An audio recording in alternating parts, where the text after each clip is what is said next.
নমস্কার মনোরকমের বন্ধুরা। আজকে একটা গল্প বলবো আপনাদের। গল্প ঠিক নয়, জীবনের বাস্তবে ঘটে যাওয়া একটা ঘটনা। হয়তো আপনারা বিশ্বাস করতে পারবেন না, কারণ ঘটনাটার মধ্যে কিছুটা রহস্য ও কিছুটা ভৌতিক বিষয় রয়েই গেছে। গল্পটা বা ঘটনাটা এই কয়েক মাস আগের। আমার এক পিসির মেয়ের মিসক্যারেজ হয়েছিল, অর্থাৎ বাচ্চা নষ্ট হয়ে গেছিল। মানসিকভাবে খুবই ভেঙে পড়েছিল, আমরা মোবাইলে যতটুকু খবর পেয়েছিলাম। তো আমরা পিসি বাড়িতে গিয়েছিলাম, সেদিন বিকেলে পৌঁছেছিলাম। পিসির মেয়ের সাথে দেখা করব, তাকে সান্ত্বনা দেব বা তাকে বোঝাবো, এই উদ্দেশ্য নিয়ে। তো এর মাঝে একটা কথা বলে রাখি, ওই পিসির মেয়ের যার সাথে বিয়ে হয়েছিল, সেই ব্যক্তিটির আগে একটা বিয়ে হয়েছিল, যেখানে যে আগের যে ওয়াইফটা একটা দুর্ঘটনা, একটা বাড়িতে ইলেকট্রিকের বা কারেন্টের সংযোগে যে একটা দুর্ঘটনা ঘটেছিল, তাতে মারা গেছিল। তো সেই ওয়াইফের একটা মেয়ে ছিল, সে মেয়েটা আজ একটু বড় হয়েছে। প্রথম 9 মাসের বয়সের সময় তার মা মারা গিয়েছিল। তখন একটু কথা বলতো না, কেমন একটু অস্বাভাবিক ধরনের ছিল তার ভাবভঙ্গি বা আচরণ। ঠিকমতো অভিব্যক্তি ঘটতো না তার কথার, বা কথা বলতে পারতো না। কিন্তু এখন সময়ের সাথে এবারে গিয়ে দেখলাম তার অনেকটাই ঠিক হয়েছে। তো এবারে ফিরি ঘটনায়। তো আমরা যথারীতি সেদিন পৌঁছেছি বিকেলে, গিয়ে দেখছি যথারীতি কান্নাকাটি করছে ওই বোনটা। আমরা একটু বোঝালাম, কথা বললাম, তাকে বোঝানোর চেষ্টা করলাম বিভিন্ন রকম আমাদের জীবনের অভিজ্ঞতা দিয়ে, যে এগুলো এইসব ঘটনা তো অপ্রত্যাশিত ঘটে গেলে তো কিছু করার নেই, সেটা আমাদের মেনে নিয়ে জীবনে এগোতে হবে বা চলতে হবে।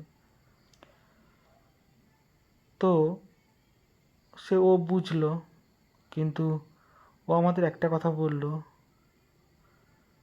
যে ওর ওই যে বাচ্চারা নষ্ট হওয়ার যে সময়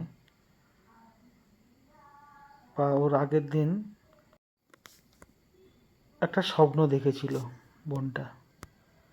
সেই স্বপ্নেতে ও দেখেছিল ওই আগের ওয়াইফ ওর মাথা গড়ায় দাঁড়িয়ে আছে এবং ওকে বলছে যে তুই আমার মেয়ের যদি অযত্ন করিস, এই ভয়েতে আমি তোর বাচ্চাকে ভূমিষ্ঠ হতে দেবো না, পৃথিবীতে আসতে দেবো না। তো এই কথাটা ওই বোনটা বারবার আওড়াচ্ছিল। আমরা তো ভাবছিলাম এই মুহূর্তে হয়তো মানসিকভাবে ভেঙে পড়েছে বা কিছু, যার কারণে হয়তো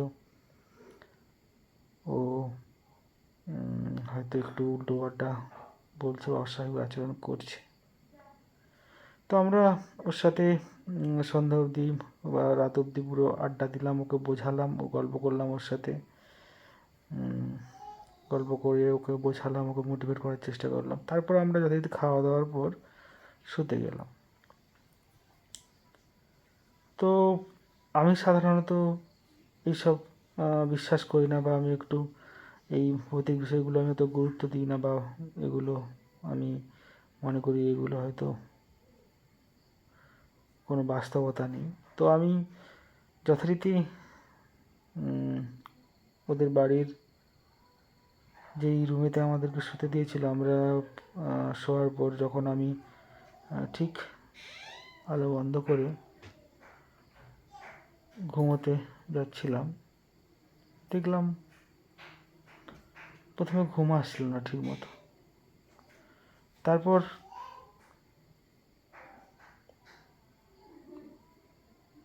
কেমন জানি না একটা অস্বস্তি লাগছিল ঘরটার মধ্যে। তো ঘুম কিছুতেই আসছিল না। তারপর জানি না কখন ঘুম এসেছে। হঠাৎ করে মনে হলো কেউ মাথা গড়ায় দাঁড়িয়ে মাথায় হাত বুলিয়ে দিচ্ছে।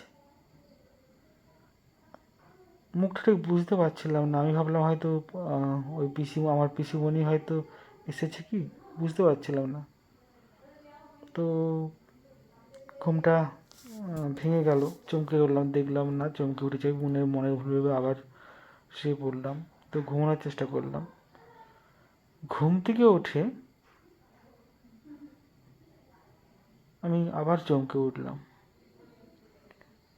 এভাবে কয়েকবার ঘুম ভেঙে যাচ্ছিল, ঠিকমতো ঘুম আসছিল না। জানি না কখন, মানে ঘড়ি দেখিনি কটা বাজছিল তখন। একটু হয়তো ঘুম এসেছে বা কি, তন্দ্রাচ্ছন্নভাবে ছিলাম। মনে হলো যেন আবার কেউ মাথায় হাত বুলিয়ে দিচ্ছে।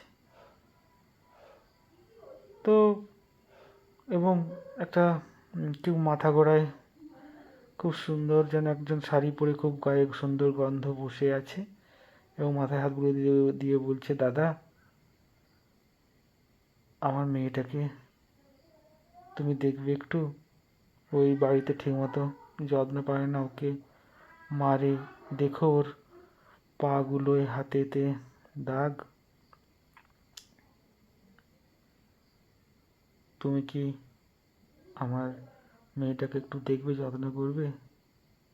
খুব উপকার হয় দাদা, একটু দেখো না। আমি তো চমকে পুরো লাফিয়ে উঠলাম বিছানা থেকে। ইলেকট্রিক বোর্ডে মোবাইলটা চার্জ দেওয়া ছিল। উঠে মোবাইলে আলোটা জ্বাললাম। গোটার রুমেতে আমি কিচ্ছু দেখতে পাইনি। এই ঘরটায় যে শুধু দিয়েছিল শুধু বিছানাটাই ছিল, আর কিচ্ছু ছিল না। আর কোনো আলমারি না, কিছু, কোনো কোথাও কিচ্ছু ছিল না, একটা ফাঁকা ঘর। তো ওই রাতে আর ঘুম আসলো না, জেগেই ছিলাম, মোবাইল ঘাঁটছিলাম। ভোরের একটু আলো ফুটতেই আমি বাইরে বেরিয়ে দেখলাম পিসিমণি কাজ করছে, বাড়ির ঝাঁটা দিচ্ছে। তো আমি এই ঘটনার কোনো ব্যাখ্যা খুঁজে পাইনি, বা এই ঘটনার কোনো আমি কি হয়েছিল আসলে সেদিন, মনের ভুল ছিল না আমি এতটা যে চিন্তা করছিলাম বলে কি ওরকম দেখেছিলাম, কেন দেখেছিলাম, কি কারণে, আমি আজও বুঝতে পারিনি। তবে এই ঘটনাটা ঘটেছিল এবং আমার সাথে, তাই তোমাদের সাথে বন্ধু শেয়ার করলাম। তোমরাই বিচার করো এটা কি ছিল আসলে।